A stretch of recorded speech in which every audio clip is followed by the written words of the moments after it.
birth? We moved to Pappas's swamp in Wanneroo. John Pappas had leased this place from a Mr. Flynn, and Mr. Pappas had re-sublet it to about 30 odd other Macedonian market gardeners. And what was the size of your father's property on this Pappas swamp? Well, from memory I think it was about 3 acres, and they'd pay so much an acre for leasing per year. The actual figure I don't remember. Yeah, and what was your father going to do there? I used to grow tomatoes, cabbage, cucumbers. That was the main line of market gardening. Also they grew pumpkin. Yeah. And he had to build a house there too, did he? Well, not really a house, it was more or less a shack. I remember it used to be built out of hessian around the walls, and the hessian, the bag hessian, was whitewashed with lime so as the rain and the wind didn't penetrate in the cold weather. The roofing was out of corrugated iron, and the bags, the whitewashed, would only last for about 2 years. They had to redo it again, whitewashing I mean. Every 2 years they had to whitewash the walls to stop the cold and the rain entering through the walls. And was it much of an improvement on the tent? Oh yes, it was paradise to Mum and ourselves children. It was a paradise compared to the tent. There's no draft and there was no rain entering. So it was really quite comfortable. Yeah. Yeah. And did you enjoy living at Pappas Swamp? Yes, we did. The sisters and other children there, we played around in and out of the peat swamp. We used to get black and we used to jump in the drain and wash ourselves. Well, and the bath, we used to have a bathtub.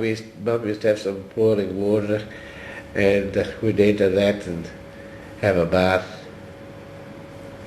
and then go to bed. There were many other families there? Yes, there was about 30 odd families. There was many names. Can you remember some of them? Well, there was Emilius, Timbanus, Plucus, Saris, Emmanuel, Eupanis, Orloff, Agropoulos, Karavesis. There's quite a number of others, but I can't remember the names at the moment. And what language did they all speak? Well, they spoke the Macedonian language. It's, as a matter of fact, I still can speak it fluently. And did you have sort of Macedonian cultural activities there? Yes, they used to make their own entertainment. They used to have the gramophone and a saxophone or a trumpet, a violin. I remember the bloke playing the violin, he could do a good job, we thought. And they'd have this traditional dance, dancing in a circle, and for liquor they used to get the local wine. I joined the partnership with the elder brother and dad in the market garden and school bus business. Yes. Now how did the school bus business get started? Well, it started, Dad won the first contract with the school bus in 1949, and then 1952 Dad, Tom and myself bought another 2 buses from our neighbour. He had 2 contracts. And who was that? That was a Mr. Sid Murphy. He's a very good neighbour of ours for many years, and those 3 buses, the South Wanneroo, East Wanneroo bus was combined. One bus we bought from Sid Murphy was from Yanchep to Wanneroo Primary, and the other bus was from Lake Pinja to Wanneroo Primary. The bus business grew from 1954, they needed an additional bus, and from that date,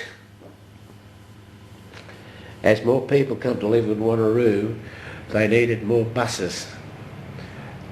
Eventually the fleet really grew up to, we operated 15 buses. That must have been a lot of work for you all. Oh, it was. Yes. Before it reached the stage of 15 buses, 1960, we relinquished the market garden operation and concentrated only on school buses. Yes, yeah. And what, you recruited drivers? Yes, from the part-time community? drivers. Yeah. We did. Most part-time drivers were either poultry farmers or wine growers. It fitted in perfect with their occupation.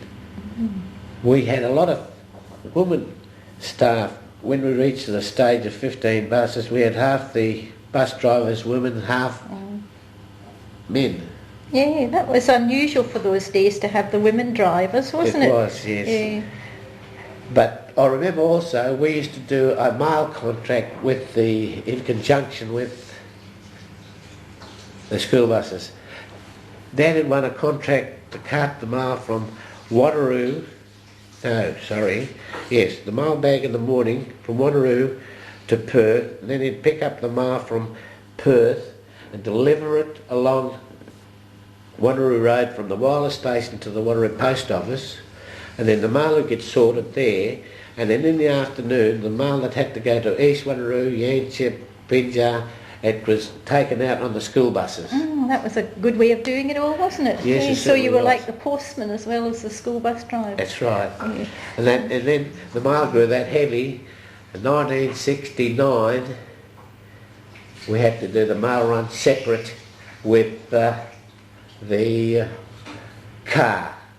And that was from 1968 to 1972, and then we didn't do the mail run anymore because we got too busy with just school buses. Yes. Were you paid by the Shire, was it, that did all this, or was it